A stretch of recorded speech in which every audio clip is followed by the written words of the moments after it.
Welcome.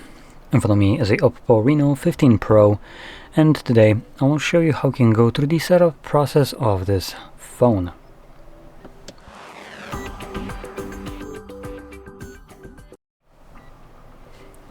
So when you boot it up for the very first time, you should be presented with the same screen that you can see on my end. Now, we don't really have many options here, so let's just click on the arrow right here, and from here we're gonna select our desired language. Now for me it already selected English, but you can see this list has possibly every language you can think about. So anyway, let's go on to the next page once you select your language, and here you can select your region. Now here is where I'm kind of going to go off the rails a little bit, giving you maybe just some kind of idea of what you could select instead of the correct area, which is strictly based in, well, non-facts, let's put it this way. So I kind of look at this in a way that if there is just a small chance that what I'm about to say has some kind of impact, then it doesn't change anything else. Like literally doesn't change anything visibly for you on a phone, so you might as well take it. Now what I'm talking about is, for instance, when companies are forced to do something, for instance by European Union, and depending on where you have selected to be, these companies might only implement those changes in the regions that they're forced to do so. As an example, primarily European Union, as EU seems to be hell-bent in a positive way to just not give two shits about big corpo losing profits. Oh, big wah. US isn't gonna scam so much of money from the rest of the world. So anyway, that's one of the benefits. Another one, which probably is a little bit less possible, but hey, any chance is better than none. When it comes down to, for instance, UK. Now, just to give you a little bit of a kind of history of what happened not too long ago, was UK was trying to force Apple to basically give them back access to iOS. So UK could, at any point, see anything on your device, your messages, your photos, anything like that, without any kind of court subpoena or any kind of court order, anything like that. Just, ooh, a cop has a, I don't know, itch on his ass, and he decides to see if you know, if you have anything incriminating on your phone. Oh, look at that, you do. So let's dry you through the mud. Or maybe you're dating someone else's daughter, and that someone else has a government position, and he starts blackmailing you with shit because he can just willy-nilly access your shit on your phone without any kind of court order or anything like that. He can just whoop, there he goes. So the only reason we know about this right now is because Apple rejected that. But let me just kind of put this in a perspective. If you're a country that clearly doesn't give two shits about people's privacy and freedom of speech specifically too, and some company asserts their dominance over you by saying, no, go F yourself, what is your choice? Because clearly they're showing that they're becoming a just regime there. So in that way, what's the next best thing? Because in my opinion, it would have been, okay, Apple, you can't sell phones here anymore unless you give us the access that we require. Otherwise, go screw yourself. And let's be honest, we haven't heard anything extra. And if Apple agreed to this, considering they're still selling phones, keep in mind, this is all hypothetical, then they would also most likely get a non-disclose kind of agreement. So they can't really talk about it. Because God forbid, you know that UK has access to your phone, right? So, with that in mind, I'll be choosing anything else other than UK, just for that tiniest little bit of a chance that some piece of shit corporate cunt doesn't have access to my phone, especially when these are kind of rules for thee but not for me. So they can access your data, but no one can access theirs. The shits that came up with this bullshit, yeah, they're completely immune to this trash that they came up with. It's like making something shitty and being immune to that shit. Amazing. Seems like such a fantastic idea. Anyway, so let's be honest, all the politicians here, specifically in UK, seems to be just absolute faggots. So choose something else, especially if you value your freedom of speech. And I sure as shit won't be visiting UK, because I will probably be jailed there just for saying that politicians are faggots. Oh well. So we're gonna select, or at least I am gonna select my region, which is Poland. There we go. Boom, Poland. The bastion of everything that's based at this point. Anyway, moving on, we have legal information. So we have user agreement, privacy policy, and data security. What? Data security? I love how there is no view details here. Amazing. That should tell you everything. This vague little two-liner is your data security. That's how much they value your security. Anyway, so obviously you can read the user agreement, privacy policy by clicking on the view details on each one of them. But if you're like everyone, you're never going to read a single word and just press next. I want to also keep kind of point out, we don't actually select agree. We're just selecting next, so we never really agreed to those, legally speaking. So moving on, set up using another device. So if you have another phone, let me just bring out mine. There we go. You get this pop-up on your phone automatically. You don't need to do anything. It just shows up. This will allow you to basically move over data from your old phone to this one, though it's not all data and it's only everything that's associated with Google. And generally speaking, this is the shittiest way you can move over your data, and I don't recommend, because Google, again, it's Google. They're only there to gather data. If there is something on your phone that doesn't allow them to gather data and sell the shit out of it to make profit, it's not getting moved. Hence, for instance, applications downloaded from third-party sources like GitHub. Yeah, those aren't getting moved. If it's not from Play Store, you can move it yourself. That's basically Google's logic there. If, for instance, your photos are exceeding what the Google Cloud Backup can store, well, too freaking bad, you're going to be moving those yourself. We only want those that we can literally just rip from your device and store on our cloud so we have access to it, so I can train our damn AI models. Another thing that it would move without much of a problem, unless you're using a different application, would be things like call logs, messages, and contacts. As long as you're using Google for that, which again gives them full access to this, it's going to get moved. If you're using some device that have their own contacts application or messaging applications that are outside of Google, yeah, those aren't getting moved through this method. Now, like I said, this is the shittiest way you can go about it, so I just recommend skipping this, and at the end of the video, I will show you a much superior way of moving over your data with a less of a headache, faster, and with more control over this, along with a less kind of creepy little uncle with the stash twirling it in the background, you know, gathering your data kind of way. Because it's going to be done strictly like locally. So these two devices will create a connection between only each other, not to the internet, just between each other, and then move over through that connection data, which isn't subject to being like ignored if it was downloaded for some other way than Google would like you to. So like I said, it's going to be much better. Now here we have connected to Wi-Fi.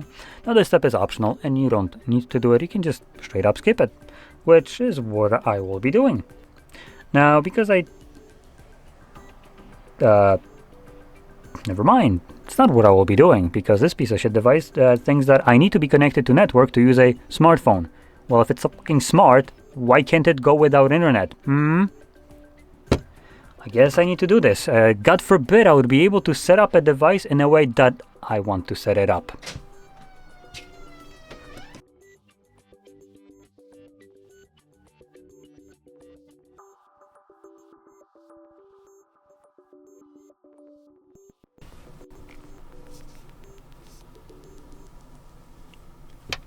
There we go. Screw you for forcing me to sign into network for no reason other than to then fork me with some other stupid shit that's gonna be visible through that setup. Let's go. Jolly goodness. Wouldn't you love to have your device set up the way you want to? After you spent like $600, $700 on it. Wouldn't it be nice to at least feel like you actually own this? Amazing. I love this. I love current times. Anyway, next we have copy absent data. So that's again Google bullshit. Not sure why it's showing up technically again. So we're gonna select don't copy again. Now this was a little bit different looking page, but same kind of trash. Okay, so next we have sign into Google. Yeah, no thanks. We can just move on. Yeah, no, I don't care what you have to offer. And next we have connect to mobile network. Now, stupidly enough, you are forced to connect to Wi-Fi. And once you do, you can insert your SIM card. Now, most devices, logically, give you the option, if they're forcing you to at least connect to network, to give you like, oh yeah, you can insert SIM card. Oh no? Okay, then you have to connect to Wi-Fi. But this dumb phone is like, connect to Wi-Fi.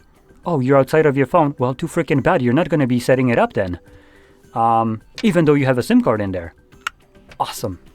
So, and anyway, we can insert our SIM card. Now, to be fair, just to kind of be a little bit of a devil's advocate, the reason this is showing up after internet connection and not before is because this allows you to set up an eSIM. Now, eSIM, for some weird reason, requires internet connection to be connected first. So that's the reason. But stupidly enough, this device also has dual SIM card support, so you could just insert a physical SIM card in there and not force me to connect to network and make this all optional. Yes, we're going to be skipping this. Next we have unlocking methods, so we have several different ways of going about it. First one being PIN, pattern, and password, which are physical ways, while the two other ones, fingerprint and face recognition, are biometrics. Now, if you're planning to use any of the two other ones, you will always be forced to select PIN, pattern, or password. Biometrics aren't 100% reliable, so in the times where the phone has a sissy fit in recognizing you because you just got a tiny little blemish on your face or your finger, you always can rely on the PIN, pattern, or password, which doesn't care that you got a tiny little blemish. Now, alternatively, you can skip protecting your device, but because your phone stores a lot of your personal data, I would highly recommend protecting it. In case you ever lose your device, it's probably in your best interest that whoever finds this doesn't have free access to everything that is stored on that phone. So I'm going to select a pattern right here. Now, for some reason, OPPO thinks that their user base has a room temperature IQ, so it gives you a 5-second timer letting you know that you need to remember your password. Like, no shit. I need to remember my password. Tell me more. Now, moving on, we have amazing Google services like location, allow scanning, allow phone number verification. Oh, that's a new one. Send user and diagnostic data, and install updates and apps, which I want to also point out that the last one doesn't have a toggle. That's great. Now, there's a reason for that, which I'll go into this. I'm going to spend a little bit of time explaining this bullshit right here. So all these options are basically Google spreading your cheeks and blowing smoke up your ass. It literally just, these don't have any kind of validity. They don't work. They don't do shit other than to trick you into thinking that they do something. And you might be thinking I'm just kind of tinfoiling the shit out of this one, but the reality is you can easily check this yourself by just straight up turning off everything here. This one doesn't really matter, but all of these, and dial 911 and see what happens. Even though you might not even have a SIM card, by the way. That can be done without a SIM card or internet connection, I want to point out. Now, to go over these, we have location, which location is done through Wi-Fi and GPS, completely omitting the fact, which would be lying by omission, that the device can also use things like, for instance, the connection to cell towers, which even though you don't have a SIM card and shows you just a no SIM card icon, the device is still connected to cell towers. That's how your 911 calls go through. Allow scanning would allow the device to scan nearby devices through Wi-Fi and Bluetooth. What it doesn't say is that other devices can scan for your device. And typically, you turning off the Wi-Fi toggle doesn't necessarily turn off the Wi-Fi and Bluetooth. So anyway, moving on to another one, which is send user and diagnostic data. Technically, every data from your phone is user data, no matter what it is. There is no diagnostic data. If it's your device, whatever it produces, it's not diagnostic, it's user. No matter if it's technical or not, it still belongs to you on your phone. That belongs to you. So everything here is user data, which again, if you're not sending user and diagnostic data, then how the hell are you connecting to cell tower? And how does that cell tower know where you are? And how does the call go through to 911 and 911 knows where you are located by calling them, if literally every one of these should basically prevent that from happening? So that's one thing, just food for thought, how much privacy you have. If you want privacy, I recommend doing something like Graphene OS as a custom ROM on your phone. Get rid of this shit. Just know that for some reason, if you choose to take control of your privacy, police considers this as though you're a criminal. You must be a drug dealer at that point, because no one else would like to have privacy. What a surprise. Apart from faggot politicians who come up with laws that remove your privacy, but not for them. They can have it. That's fine then. That's great. But you, oh no, you must be a drug dealer. So would that imply that all the politicians are drug dealers too? So anyway, lastly, we have this crap right here, install updates and apps. Now this one is the most shitty one of them all, just because you have to sacrifice something, and you do have a little bit of control over that if you're really hell-bent on it, but you basically lose security of your device in a way. So here it just tells you that you can install or delete applications that you've installed, updates and stuff like that. And obviously updates can be done or turned off through settings. If you go into the settings, you can disable system updates, application updates, and so on. So you technically can turn it off, but again, lying by omission here. You can turn off what they want you to allow you to turn off, but not what they don't want you to turn off. So there is this process running in the background of your phone always, called OTA system updates or something along those lines. It's something over the air, OTA. That crap never shows up anywhere. It doesn't show up in your applications if you go into the apps. You actually need to download a separate application that would show you all processes running on a device, and then you can enter it and, for instance, straight up delete it. Now, this process is responsible for installing updates without your knowledge or permission onto your device whenever a company wants to implement one. As an example, I have a Samsung. I might not be updating it. I haven't updated it for some time, but for instance, the the smart things applications is getting pretty damn frequent OTA updates without my permission or knowledge, even though everything is turned off. This device shouldn't be updating itself, but it is. And the reason I know this is because every so often now I'll open up this piece of shit application and it will have a different layout. Now that doesn't happen on its own. This isn't streaming the image to my phone. This is an application running on my device, so Samsung, without my permission, decided to change the data on my phone without my knowledge or permission. And that was done through OTA updates. Same thing goes here, though this is going to be primarily focusing on Google in this case, which is going to do the same thing. And as an example, one thing that you're going to experience very freaking soon probably is Google changing the way you can install third-party applications from unknown sources. Previously, you could have just disabled this toggle for unknown sources and willy-nilly you can install your app and you're good to go. But Google decided that they're losing revenue from that, and as an excuse they were saying that, oh, there are malware applications. We're doing it to protect you. We're removing the ability for you to freely operate your device to protect you. Even though their own Play Store has shitload of malware application which they decided to not address. But hey, obviously we know that they're bullshitting, so and it's whatever. But when they're going to implement this this feature to basically make installing third-party applications much more annoying, it's not going to be done through Android update. It's going to be forced onto your device without your permission, knowledge, through OTA updates. So one day you're going to try to install an application and it will no longer be installable normally. You will need to go through hoops to turn that off, probably suspend it for a period of time so you can install that demo application at the moment. It hasn't been released just yet, but it is going to come out 2026. So I can't wait to get that crap on my phone. Anyway, one more thing that I wanted to say about the OTA updates. You can, like I was mentioning, delete this service, but by deleting it, you also lose the ability to get security patches loaded to your device, which security patches are ones that are being rolled out when there's some vulnerability discovered on Android that someone could exploit for, you know, whatever reason, maybe gain access to your bank accounts or stuff like that. So obviously it has a little bit of a downside deleting this, but if I'm being fair, if this device is already like 3 years old, let's say, so if you're watching this in the future, this doesn't matter to you anymore. You're not getting security patches anymore.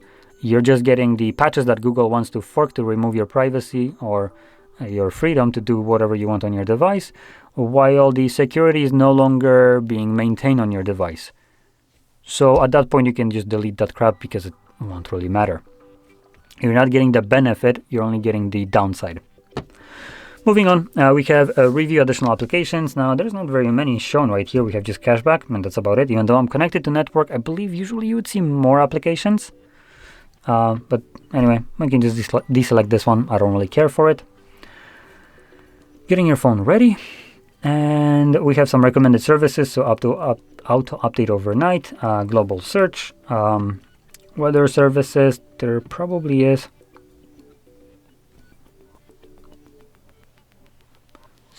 Market, no. Okay, this one right here, lock screen magazine. That's one that I recommend turning off. The reason for that is, my reason to turning this off and not liking it too, is the wallpapers that you will get here are pretty damn random. So these will show up every time you, for instance, press the power button on your device like this, and you have the lock screen. So every time you press it, you will have a different wallpaper visible. Now, these wallpapers range from normal wallpapers, I guess, if you can call that normal, to ones that kind of might be not the best if you have a relationship. And I'm trying to find it on my phone, as I did at one point capture a couple like photos of these. So let me just look at that so I can show you what I mean. Okay, I think I deleted the shittier ones, but for instance, here is one which was a wallpaper of Edward from Twilight, straight up an image from the movie. Here we had someone just cleaning like yard furniture. That's a wallpaper. And ones that I also seen was things like, for instance, nails, women nails just being painted or whatever. I've seen wallpapers of maids cleaning, women doing yoga. So if you're a dude and you value your peace of mind when you're coming home, I do highly urge you to turn that off. I cannot imagine any worse way coming back home than to have your girlfriend or wife start just ringing you out for just having a glimpse of your random wallpaper that you had no control over, that changes every time you press the damn power button to wake up the screen. So yeah, we're gonna turn that off. And there are some other things. You can go over these. There's quite a lot of them, but that was the most annoying one, I would say. Next is screen color mode. So we have standard and natural, and you can choose whichever one you want. By selecting them, you will automatically see the difference in image, though to be completely honest, the only difference I see between them is in white color. Now on the camera, I don't think this is visible to you. It's a very subtle difference, so not much to choose from here, to be completely honest. Next we have navigation, buttons or gestures. Now I do want to point out here we have the two options. For instance, for gestures, you do have more options in the settings after the setup, which you can check out if you want. Things like, for instance, removing the guide bar right at the bottom, or for instance, increasing or decreasing the sensitivity of a back gesture. Those are all available to you, as well as most likely circle to search. Let's move on. And this basically finished up the setup, but there was one last thing that I wanted to show you, which was that application that I was talking about before. So here we're going to just swipe to another page. Under Tools, you'll find Clone Phone. This is the application that you're going to use to move over your data from an old device to this one. Now this will only work in this kind of order, in a way, if your phone is of other brand than Realme, OnePlus, OPPO, or Vivo. These 4 phones have the same parent company, so they use the same kind of application to move over data, and this can be done. I mean, this application comes preloaded with them, and because of that, you can move over data from and to this device. But when it comes down to using this application, if, for instance, I have a Samsung, and this is my old device now, I cannot download a phone clone on this phone and move over data from here to here. It can only go one way. Logical, company won't be developing an application to move data for you to easily move out of the phone. It's only to allow you to easily move to it rather than ditch it. So I don't really blame them for that. It's just logical choice. But believe me, this application and most of these kind of apps that come with other devices is pretty damn good. These specifically, the clone phone ones, are one of the better ones. So I highly recommend using that to basically move over your data. And like I said, if you have another device like Samsung, you just download this application on Samsung through Play Store as an example. And from there, you only have one option, unlike here with 2. And you just select that device would be your old one. This is your new one. And from there, on your old device, you can select what data you want to move over, select whatever you want, and then the process will begin. And this is going through a hotspot that these devices create, so it is relatively quickly, but keep in mind, if you have a lot of data, this will obviously vary in how much data you want to move over. So you might be looking at like 20 minutes, or you might be looking at an hour. If you want to move over, 100 gigs or 20 gigs, that's going to be a much different time frame. So anyway, with that being said, I hope you found this very helpful, and if you did, don't forget to hit like, subscribe, and thanks for watching.